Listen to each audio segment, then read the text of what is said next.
আসসালামু আলাইকুম। আবারও একটি ব্যতিক্রমী ভিডিওর মাধ্যমে আপনাদের সাথে দেখা হয়ে গেল।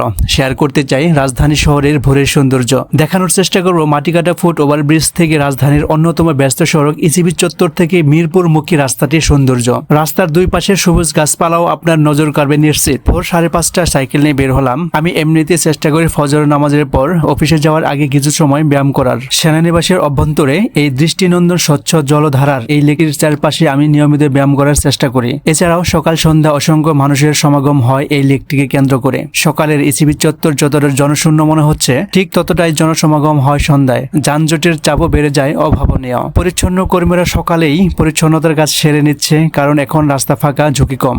অনেকেই বাসা থেকে বের হয়েছেন কর্মস্থলমুখী। ইসিবি চত্বরের এই ফুট ওভারব্রিজটি সাম্প্রতিক তৈরি করা হয়েছে, যা পথচারীদের রাস্তা পারাপারে ব্যাপক ভূমিকা পালন করছে। সাইকেল চালানো শরীরের জন্য খুবই উপকার। বিশেষ করে যাদের ব্যায়াম করতে হয় তারা নিয়মিত সাইকেল চালাতে পারেন। সকালের স্বচ্ছ হাওয়া গায়ে লাগিয়ে সাইকেল চালাতে বেশ ভালো লাগছে। আজ এই পর্যন্তই। ভালো থাকবেন সবাই। দেখা হতে পারে অন্য কোনো টপিকস নিয়ে। আল্লাহ হাফেজ।